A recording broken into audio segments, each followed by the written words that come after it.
Cek cek cek. Selamat siang yang di rumah bisa dengar suara saya? Oh ya, baik. Ya, gini aja ya tampilannya ya. Ya, baik. Selamat siang. Assalamualaikum warahmatullahi wabarakatuh. Ya, alhamdulillah ya kita bisa berkumpul di sini. Kalau selama ini kita mungkin hanya bisa forum daring ya. Sekarang kita bisa ada yang luring, ada juga yang masih di rumah mengikuti sesi perkuliahan daring. Jadi alhamdulillah ya kita berkumpul di sini. Untuk materi kita pada siang hari ini adalah state ya.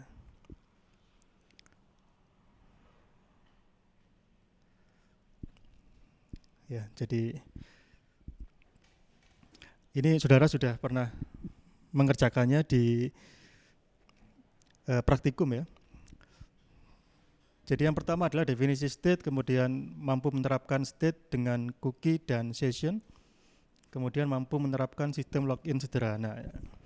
Jadi mungkin sebelum saya bahas tentang state, state itu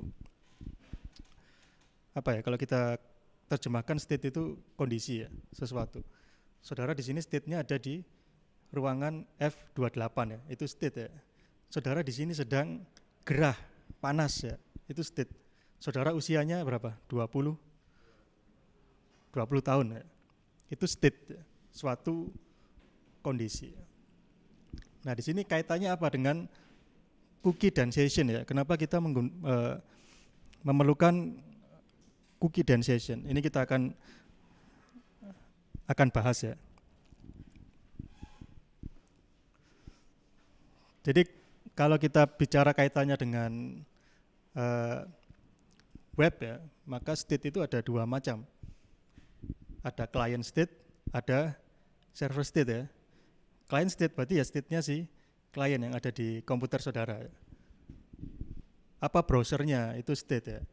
Kemudian IP address-nya ya.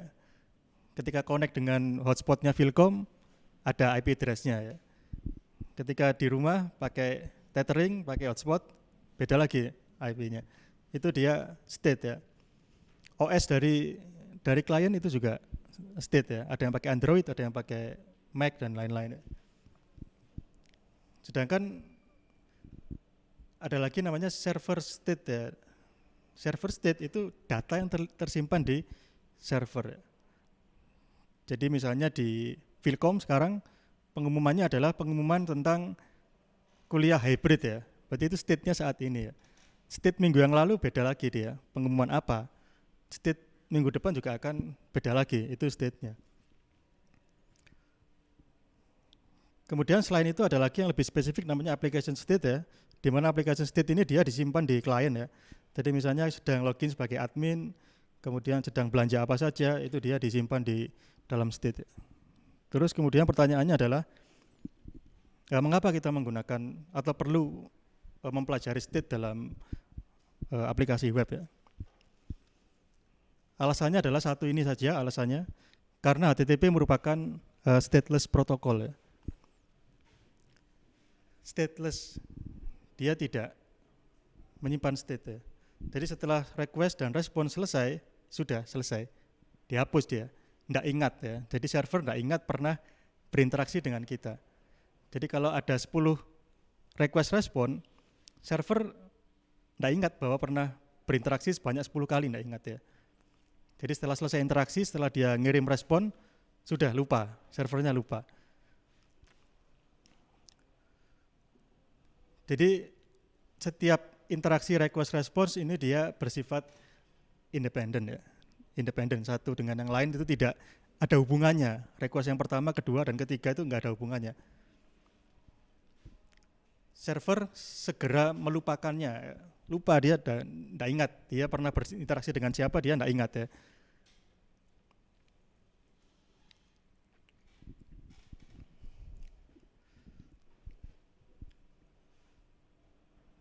Jadi dengan stateless konsekuensinya dia melupakan interaksi yang telah terjadi ya, lupa. Kemudian muncul pertanyaan ya, mengapa kok dia dibuat seperti itu ya? Mengapa server kok harus lupa? Kenapa server tidak boleh ingat gitu kan ya? Itu kan masalahnya di situ ya. Ada apa di balik itu ya? Saya di sini dengan saudara jumlahnya mungkin hanya 30 mahasiswa ya. Tapi saya tidak ingat namanya siapa, tidak ingat ya. Saya bisa tahu nama saudara, misalkan siapa gini ya. Saya bisa nyebut nama saudara kalau saudara pakai name tag, misalkan pakai ini ya. Pakai name tag saya jadi tahu ya. Seolah-olah saya ingat nama saudara, padahal saya nggak ingat. Tapi saya baca dari name tag ya. Server juga sama ya. Dia nggak ingat. Kalau kita sudah pernah login, kemudian kita hanya login sekali, berikutnya server seolah-olah ingat, berarti dia pakai klien punya ini. Apa ininya? Cookies ya. Ininya cookies ya. Session dan cookies. Itu mekanisme untuk seolah-olah server itu ingat, padahal tidak ingat, kecuali kita sendiri yang bilang ya. Jadi ketika kita ke server, kita bilang, saya dengan session ID sekian mau mengakses halaman profil misalnya. Saya session ID sekian mau akses keranjang belanja. Jadi kita lapor session ID-nya. Kalau kita hanya datang, keranjangku isinya apa gitu ya, nggak tahu server. Lah kamu siapa kamu? Supaya server bisa kenal, kita perlu namanya session ID dan atau cookies gitu ya. Jadi itu ya. Nah kembali lagi, kenapa kok servernya nggak ingat ya? Kenapa kok kita bikin yang stateful ya? Jadi ada yang stateless, ada yang stateful ya. Kenapa kok tidak dibikin stateful? Mungkin ada yang tahu alasannya apa?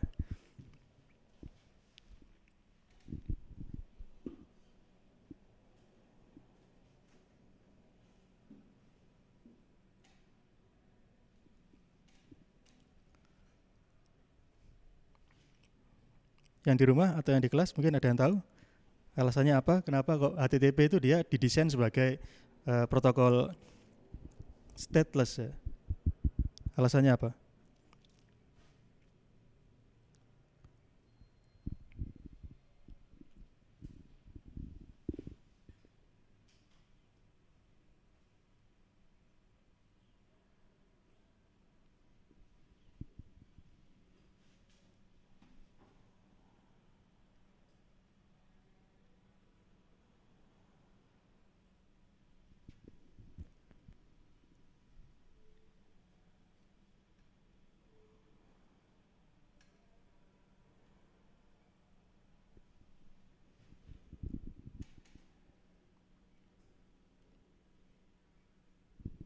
Yang di rumah bisa raise hand atau yang di kelas silakan. Kenapa server harus lupa? Kenapa server tidak boleh ingat itu? Ini sama ya, ini common sense ya. Kita ini di informatika dengan di kehidupan sehari-hari itu semuanya tidak ada yang rumit ya. Semua itu common sense ya. Server itu dia kalau harus mengingat, kita tahu ya jumlah klien itu ada berapa ya. Misalkan servernya Google dalam waktu yang bersamaan diakses oleh berapa juta user ya. Apalagi servernya TikTok misalnya ya. Lebih berat lagi kerjanya. Kalau dia harus ingat siapa kliennya, ya kemampuannya jadi resource-nya habis untuk mengingat itu kan ya. Kalau saya di sini harus menghafal nama saudara satu persatu, ya nanti otak saya penuh dengan hafalan nama mahasiswa. Padahal space otak itu daripada untuk menghafal nama mahasiswa, lebih baik saya pakai untuk yang lain ya. Jadi mahasiswa bisa saya suruh pakai name tag, kemudian saya bisa tahu namanya. Server juga sama ya, kurang lebih seperti itu ya. Jadi tujuannya adalah skalabilitas ya. Jadi supaya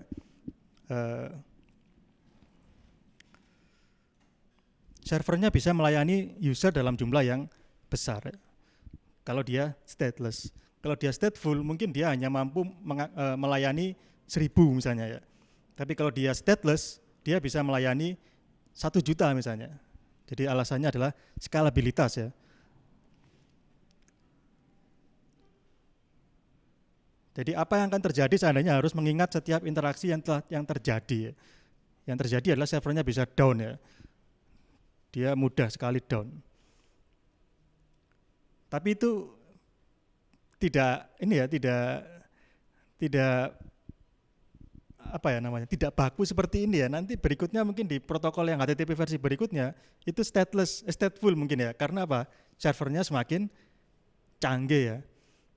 Server yang dulu mungkin lemot ya, kemampuannya terbatas, sekarang sudah dengan prosesor terbaru dia bisa menghandle itu semua. Jadi ini tidak tetap ya. Ini sesuatu yang dinamis ya. Sekarang kita bilang HTTP itu stateless karena ini, nanti tahun depan atau mungkin bulan depan bisa jadi berubah ya. Tapi semua itu ada latar belakangnya ya. Alasan mengapa seperti itu dia. Jadi ini ya, stateless itu dia skalabilitasnya tinggi, arsitekturnya sederhana ya. Jadi dia enggak usah repot-repot ya. Jadi misalnya kalau misalnya saya analogikan lagi di kelas ini ya. Misalkan saya harus mengingat nama saudara, kemudian tiba-tiba saya berhalangan hadir, ada dosen yang menggantikan saya.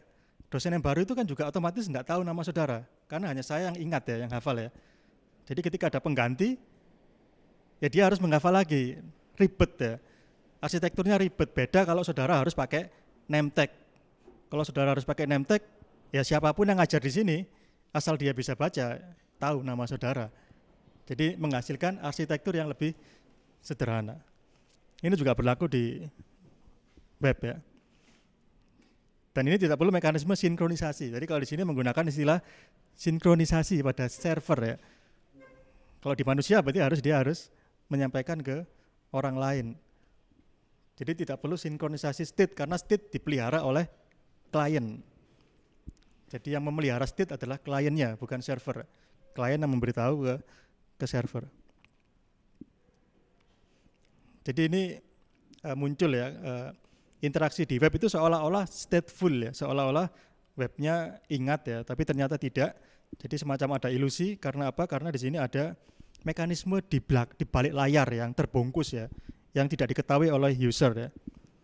Jadi kita hanya perlu login sekali, setelah itu server seolah-olah selalu mengingat siapa kita pada saat request dan response berikutnya. Jadi rahasianya di sini ya, cookie dan session, saya kira saudara sudah tahu ini ya. Jadi cookie ya, dia berupa apa? File ya. Nanti ditaruh di klien ya. Serpihan kecil informasi. Kenapa kecil gitu ya? Kenapa kok nggak serpihan besar? Kenapa dia ukurannya 4 kilobyte? Kenapa nggak dibikin 1 terabyte maksimalnya semuanya gitu ya? Kenapa? Ada apa itu? Mungkin ada yang tahu.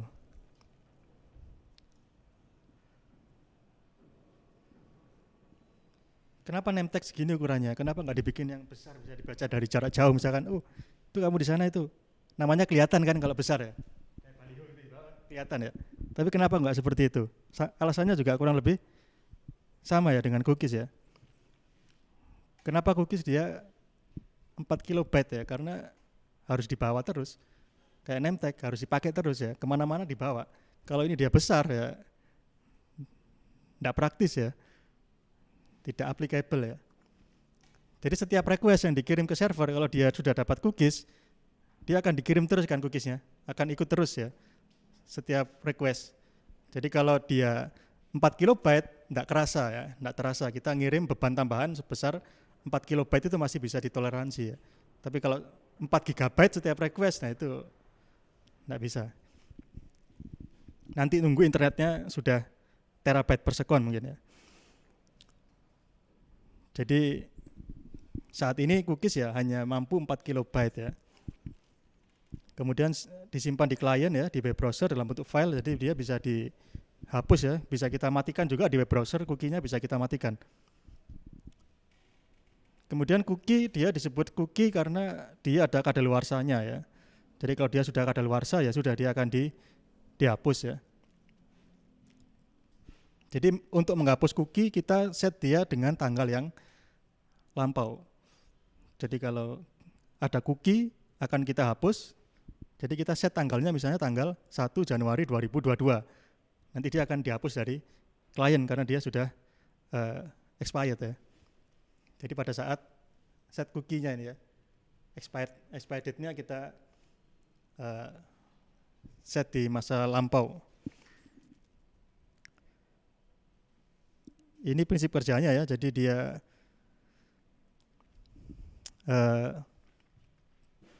pertama-tama klien datang dia tidak membawa cookie ya. Kemudian dia mendapatkan respon. Jadi yang sebelah kanan ini adalah respon ya. Dia mendapatkan respon di mana di respon ada perintah set cookie. Yang merintah siapa? Server ya. Jadi yang merintah supaya cookie-nya disimpan itu adalah server. Servernya merintah ke klien, klien ini ada cookie tolong disimpan. Nanti kalau kamu ke tempat saya lagi, dibawa itu cookie-nya. Jadi semacam member card gitu ya. Kalau dia kembali lagi ke tempatnya, dia harus bawa member card-nya. Jadi ada set cookie, ada name, ada value. Nah kemudian kita lihat di sini di request yang kedua ya, atau nomor 3 interaksinya, dia bawa cookie ya. Yang pertama kan belum ada, dia hanya get, kemudian ada http:// webserver.com, kemudian yang bawah baru ada cookie ya. Jadi nanti dia seterusnya akan bawa cookie terus, sampai cookie-nya expired ya.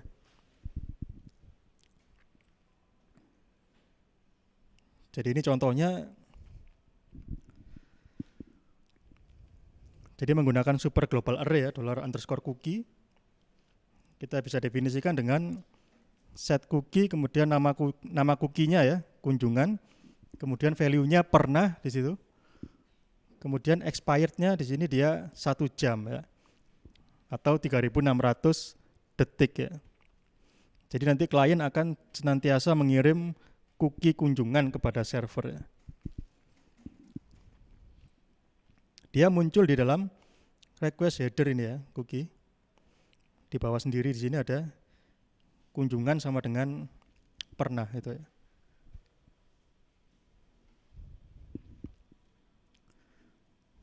Kemudian session ya. Kalau session kebalikannya ya, kebalikan dari cookie. Cookie ukurannya kecil ada di klien, server ukurannya besar ada di session ukurannya besar ada di server. Jadi kebalikannya ya. Jadi semacam kita menyewa tempat penyimpanan di server, kemudian kita dikasih kunci ya. Nah kuncinya itu biasanya berupa cookie ya. Jadi cookie bisa digunakan untuk mengakses session ya. Karena biasanya dia berupa tabel ya. Tabel ada key, session ID ya, ada session ID, ada session value-nya ya. Session ID biasanya disimpan di dalam cookie karena dia akan dikirim setiap request. Atau bisa juga disimpan di dalam query string ya. Di URL kadang-kadang saudara lihat ada $session ya. Atau tanda tanya ya, tanda tanya session sama dengan terus ada kayak teks panjang gitu ya. Ya itu dia juga session ID, bisa ditaruh di cookie, bisa ditaruh di URL ya. Kadang-kadang browser itu ada yang dimatikan cookie-nya kan ya. Nah untuk menghindari itu kita bisa pakai yang di URL ya. Jadi yang versi panjang. Jadi nggak masalah kalau kita pakai yang URL, berarti kita pastikan HTTP-nya HTTPS ya, supaya ekornya itu tidak terbaca oleh orang lain yang menyadap misalnya ya. Kemudian cookie disimpan di server dalam bentuk file atau database ya. Jadi ada yang bentuknya file, jadi pasangan key dan value, ada juga yang database dalam bentuk tabel ya, session ID dan value-nya. Jadi tergantung kita nyeting servernya ya. Jadi di PHP itu ada settingnya dia, php.ini kalau nggak salah, nanti kita bisa milih apakah disimpan di database atau disimpan di file ya.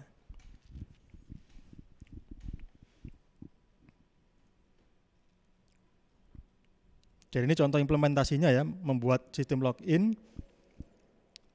Ini saya kira saudara lebih baik mencoba sendiri ya, mungkin ingin lebih mendalami atau dari praktikum sudah cukup ya.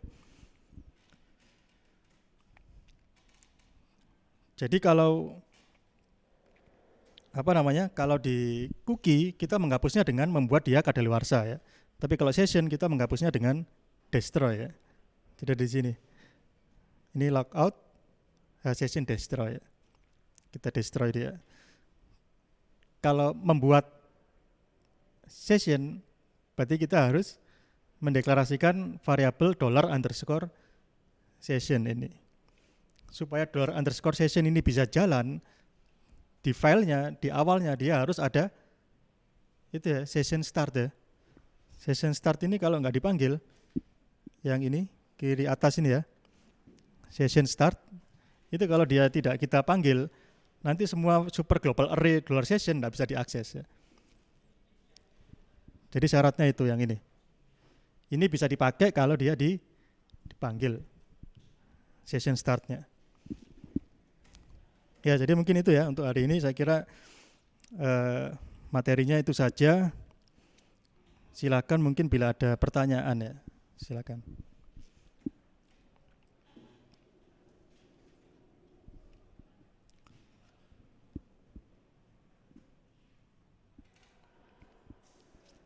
Silakan baik yang di rumah maupun yang di kampus.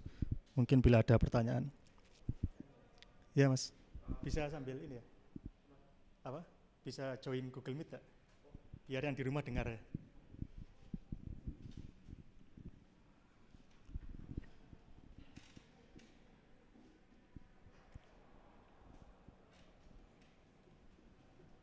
Ya, jadi kita mekanismenya bagi mahasiswa karena tidak ada mic, nanti join dulu ya, join dulu di Google Meet, nanti supaya teman-temannya di rumah bisa mendengarkan. Nah ini kelemahannya yang di sini sekarang, yang di rumah belum bisa, ketika ngomong belum bisa masuk sini karena nggak ada speakernya. Silakan Mas.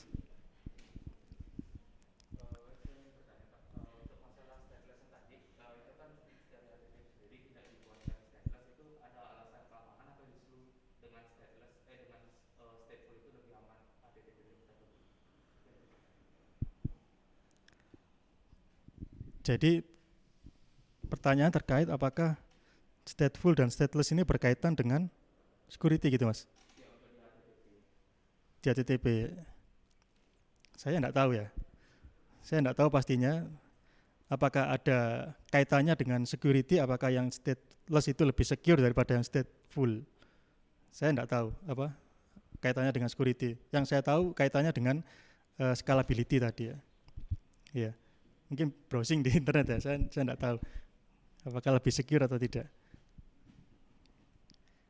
Iya, mungkin itu Mas. Ya, sama-sama. Ada lagi mungkin yang lainnya?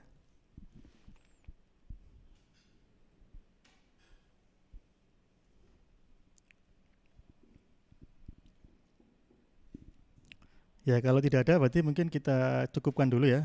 Nanti kita pekan depan ketemu lagi di daring ya. Untuk project apakah sudah ada kabar dari asisten atau belum ya? Oh belum ya. Ya jadi nanti kuliah ini ada project, nanti ada kelompoknya ya, sesuai dengan kelompok praktikum, nanti segera disiapkan topiknya mungkin ya. Ya mungkin dari saya itu saja. Terima kasih atas kehadiran dan partisipasinya. Semoga kita semua senantiasa diberikan kesehatan. Selamat siang. Wassalamualaikum warahmatullahi wabarakatuh. Ya sama-sama ya. Ya sama-sama ya.